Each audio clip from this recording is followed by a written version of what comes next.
Tersembunyi di bawah eksterior manis yang mewarnainya, hari Natal memiliki sejarah yang agak gelap dan kurang menyenangkan. Bagi banyak keluarga dulunya, Natal adalah salah satu dari sedikit waktu dalam setahun ketika mereka bisa berkumpul di bawah satu atap, yang kemudian menjadi tradisi dan budaya yang agak berbeda dibandingkan dengan cara kita merayakannya sekarang. Menceritakan kisah-kisah menakutkan dan dongeng hantu dalam upaya untuk mengejutkan pendengar kamu yang berkumpul mungkin tampak seperti sesuatu yang terjadi pada Halloween. Namun secara historis, kebiasaan berlomba menceritakan cerita seram merupakan bagian dari malam spesial ini. Cerita-cerita yang melibatkan hantu kerabat keluarga dan tetangga yang telah meninggal adalah topik pilihan pada hari Natal, serta cerita yang merinci hantu-hantu dan monster-monster festival. Penyihir dan roh penasaran seperti perangkap Krampus dan Hans tetap menjadi trope yang signifikan dalam perayaan Natal, sebagai pengingat bahwa terkadang untuk mereka yang tidak tahu berterima kasih, jangan berharap untuk menerima apapun pada hari Natal.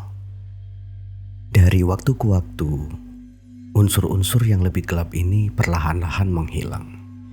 Tetapi dengan kecepatan penyebaran media massa global, jelas bahwa untuk beberapa minoritas dari populasi dunia, tanggal 25 Desember bisa dibilang lebih gelap dari yang biasa kita kenal. Ini tentunya menjadi topik kita pada 3 cerita yang akan kita lihat sekarang, yang semuanya melibatkan orang-orang normal dan seperti kita kebanyakan, namun akhirnya menjadi sasaran cerita bertema liburan yang jauh dari kata bahagia. Pada malam tanggal 24 Desember 1890, Pendeta Samuel selalu diundang untuk merayakan pesta di rumah salah satu jemaatnya. Malalu adalah menteri metodis untuk kota South Bend di Indiana, dan rumah yang dimaksud adalah milik seorang petani lokal bernama Tom Lurch. Ketika Malalu tiba, dia menemukan perayaan itu berjalan lancar dengan banyak tamu lain yang sudah hadir. Selain Tuan dan Nyonya Lurch sendiri, putra mereka Oliver dan Jim juga hadir, serta beberapa anggota keluarga dan tetangga lainnya. Di antara mereka adalah Lillian Hirsch, putri seorang pengacara Chicago, dan pacar Oliver yang berusia 20 tahun. Pada pukul 10 malam, gathering ini telah berhasil menghabiskan seluruh persediaan air di rumah itu. Karena itu Oliver diminta oleh ayahnya untuk pergi dan mengambil lagi dari sumur di luar. Ada badai salju di minggu sebelumnya dan properti milik Lurch diselimuti salju tebal putih bersih, kecuali jalan raya yang telah dibersihkan untuk memudahkan kedatangan tamu. Mengenakan sepatu bot saljunya dengan jaket tebal, Oliver mencium pacarnya dan kemudian berjalan keluar ke kegelapan malam sambil membawa 2 ember kosong. Kurang lebih 5 menit kemudian, para pengunjung dikejutkan dengan mendengar suara seperti teriakan yang datang dari luar. Malalu dan Hirsch ikut berlari keluar untuk melihat apa yang terjadi. Malalu di kemudian hari bersaksi bahwa ia berlari keluar dan ia dapat dengan jelas mendengar suaranya di bawah sepanjang langit malam, berteriak dan memohon bantuan. Masalahnya adalah Oliver tidak terlihat dimanapun. Dalam cahaya redup yang berasal dari awan yang diterangi cahaya bulan, sang pendeta dapat melihat jejak kaki Oliver di salju, bergerak dalam garis lurus ke titik yang tidak jauh dari sumur itu sendiri, yang kemudian mendadak berhenti. Tidak ada tanda-tanda perlawanan atau gangguan, dan salah satu dari 2 ember logam yang dibawanya tergeletak di sebelah tempat jejak kaki berhenti. Tiba-tiba Oliver terdengar berteriak, "Tolong, ia menangkapku." Kerumunan tamu yang khawatir melihat sekeliling dengan bingung. Dan kemudian ada teriakan melengking dan para saksi yang berkumpul tiba-tiba menyadari bahwa teriakan Oliver datang dari dalam awan tepat di atas mereka. Selama beberapa menit berikutnya, Oliver terus berteriak dan memohon bantuan. Suaranya berangsur-angsur menjadi semakin redup, sampai akhirnya hilang sama sekali. Keesokan paginya, pencarian penuh di tanah pertanian di sekitar rumah diatur oleh pihak berwenang. Tetapi tidak ada jejak Oliver Lurch yang pernah ditemukan. Seolah-olah ada sesuatu yang turun dari langit malam dan membawanya pergi. Teori tentang apa yang mungkin terjadi pada putra petani yang hilang ini berkisar dari yang tidak mungkin hingga yang benar-benar mustahil. Beberapa berspekulasi bahwa dia telah diikuti keluar oleh pengunjung pesta lain, yang kemudian membunuhnya dan membuang tubuhnya ke dalam sumur. Si pembunuh kemudian menyembunyikan diri dan menirukan suaranya, berhasil menipu para tamu yang mabuk di luar. Teori lain adalah bahwa pemuda naas ini telah tersangkut di garis jangkar balon udara yang lewat, dan perlahan-lahan terbawa hingga akhirnya mati. Tubuhnya terbang jauh dan tidak pernah diidentifikasi. Penjelasan yang lebih aneh adalah bahwa dia dibawa pergi oleh suatu bentuk kriptid terbang, atau bahwa dia mungkin salah satu korban paling awal dari penculikan UFO yang tercatat. Tetapi banyak orang skeptis berpendapat bahwa kisah ini sepenuhnya fiktif dan tidak lebih dari adaptasi dari Charles Ashmore's Trail oleh Ambrose Bierce. Bram's Hill House adalah mansion Jacobian yang luas, terletak di timur laut English County of Hampshire, tidak jauh dari kota Wokingham. Meskipun telah ada penghuni di lokasi yang berasal dari abad ke-14 ini, rumah dalam bentuknya yang sekarang ini dibangun pada awal 1600-an dan memegang penghargaan sebagai salah satu properti paling angker di Inggris Raya. Selama bertahun-tahun, tidak kurang dari 14 penampakan arwah berbeda telah dilaporkan oleh para tamu dan pengunjung. Salah satunya adalah arwah seorang tukang kebun yang tenggelam di danau yang terletak di properti itu. Dan juga penampakan seorang anak laki-laki yang sering terlihat menangis bermanifestasi di perpustakaan dan berusaha memegang tangan orang-orang yang melihatnya. Tetapi adalah penunggu Bram's Hill yang paling terkenal, The White Lady, yang menakutkan para tamu lebih dari penampakan yang lain. Dari kisah mengerikan yang semuanya dimulai di Italia. Klan Orsini telah lama mengasosiasikan diri dengan eselon atas masyarakat Italia. Dan tiba waktunya giliran putri bungsu mereka menikah dengan jajaran keluarga bangsawan lain yang setara. Gadis berusia 15 tahun yang bersemangat ini kemudian menikah pada malam Natal tahun 1747 dalam sebuah upacara mewah di rumah leluhurnya. Ketika sarapan pernikahan telah berakhir, pengantin muda yang riang ini dengan gembira memegang setangkai bunga mistletoe dan kemudian menantang suami barunya untuk bermain petak umpet. Setelah beberapa saat, sang mempelai pria melakukan pencarian di dalam rumah tetapi tidak dapat menemukan istri mudanya. Dengan meminta bantuan beberapa tamu, dia mencoba lagi, tetapi masih belum ada tanda-tanda kehadirannya. Seiring waktu berlalu, pencarian lebih lanjut atas properti itu pun dilakukan. Tetapi sang Geneva muda tidak pernah ditemukan. Akhirnya keluarganya yang menderita meninggalkan rumah itu untuk hidup baru di Perancis. Ketika rumah itu sedang direnovasi untuk pemilik baru, para pekerja memindahkan peti kayu ek tua dari tingkat atas dan mereka menemukan sisa-sisa kerangka gadis yang hilang tergeletak di dalamnya. Masih terbungkus gaun pengantinnya dan memegang mistletoe di tangannya.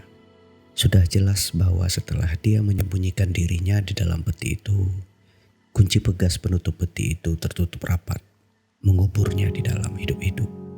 Peti mistletoe seperti yang kemudian dikenal, diakuisisi oleh Sir John Cope, seorang bankir dan politisi Inggris yang menjadikan Bram's Hill House sebagai rumah keluarganya beberapa tahun sebelumnya. Dia sedang berlibur di Italia dan membawa pulang peti itu ketika dia kembali ke Inggris. Penampakan seorang wanita berpakaian serba putih dan menangis segera dilaporkan di koridor panjang dan pada ruang Fleur de Lis rumah itu. Keduanya berada di bagian rumah yang sama tempat peti itu diletakkan.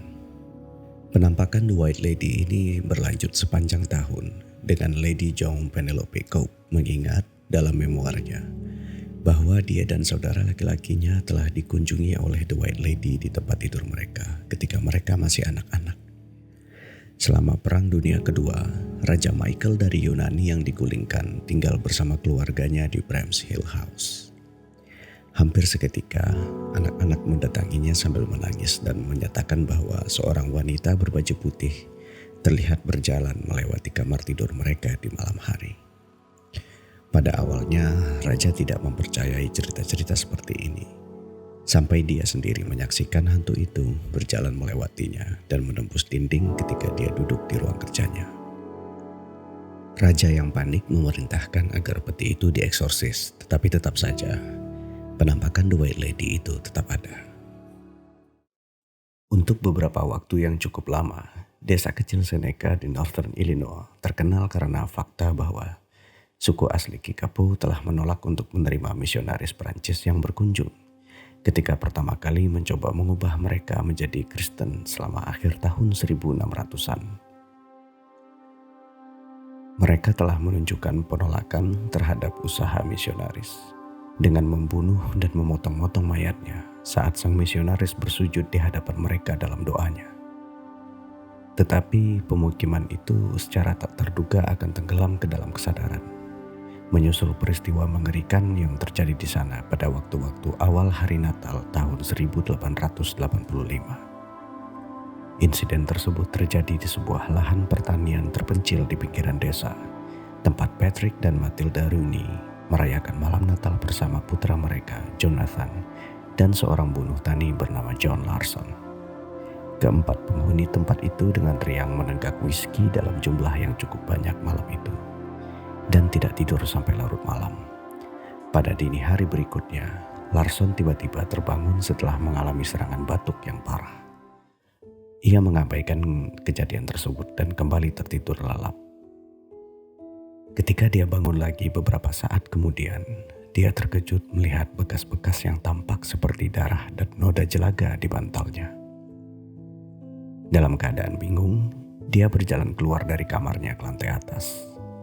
Kemudian menyadari bahwa pintu kamar tidur Tuan dan Nyonya Rooney terbuka sedikit. Yang mengejutkannya, dia menemukan Patrick terbaring meninggal di lantai kamar tidur. Tetapi kejadian berikutnya tidak dapat dijelaskan hingga sekarang. Di tengah lantai dapur, terdapat sebuah lubang selebar 3 kaki, seperti bekas terbakar, yang menembus papan lantai kayu bangunan itu. Tampak tumpukan kecil abu dan tulang pada lubang bekas terbakar yang terdapat di tanah, bersama dengan sesuatu yang tampak seperti tengkorak dan potongan tulang punggung manusia. Tetapi apa yang tergeletak di lantai di samping lubang itulah yang benar-benar membuat ngeri si buruh tani itu. Sepasang sepatu kulit yang familiar tergeletak di salah satu sisi dengan masih berisi kaki pemiliknya yang menghitam dan terbakar. Saat ia berusaha untuk menerima apa yang tersisa dari majikannya, Larson melihat lilin yang setengah terbakar di atas meja dapur.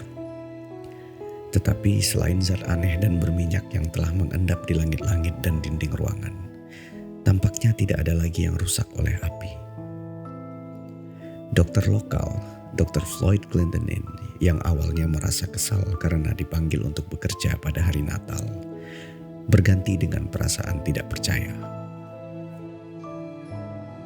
Matilda Rooney memiliki berat sekitar 73 kg.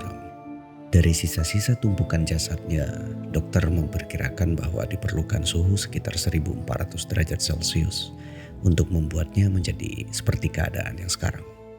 Namun tidak ada satupun perabot di dapur yang mengalami tingkat kerusakan yang signifikan. Penyebab kematian Patrick Rooney kemudian ditemukan sebagai akibat dari menghirup asap. Diagnosis yang tampaknya dikonfirmasi ketika John Larson, saksi pertama kita yang malang, juga meninggal dunia hanya 2 minggu kemudian. Penyebab kematiannya terbukti yaitu kerusakan parah pada paru-parunya. Telah dihipotesiskan bahwa Matilda meninggal karena fenomena misterius yang dikenal sebagai pembakaran manusia secara spontan, di mana tubuh seseorang hampir hancur total oleh api yang membakar dengan cepat dan intens, tanpa sumber yang jelas. Dengan pintu kamar tidurnya dibiarkan terbuka, ada kemungkinan suaminya meninggal karena kepulan asap dan jelaga yang terlempar ke atas selama kebakaran cepat ini terjadi. Dengan nyawa John Larson hanya diperpanjang sedikit karena pintu kamar tidurnya telah tertutup pada saat ia tidur. Argumen telah dibuat bahwa Larson memiliki niat buruk kepada tuannya dan bahwa dia meninggal sebagai akibat dari upaya yang gagal untuk membunuh mereka. Tetapi tidak ada penjelasan tentang bagaimana dia dapat menyalakan api di kabin berperabotan kayu dan mencegah api itu menyebar. Bagi orang-orang Seneca yang takut akan Tuhan, hanya ada satu penjelasan.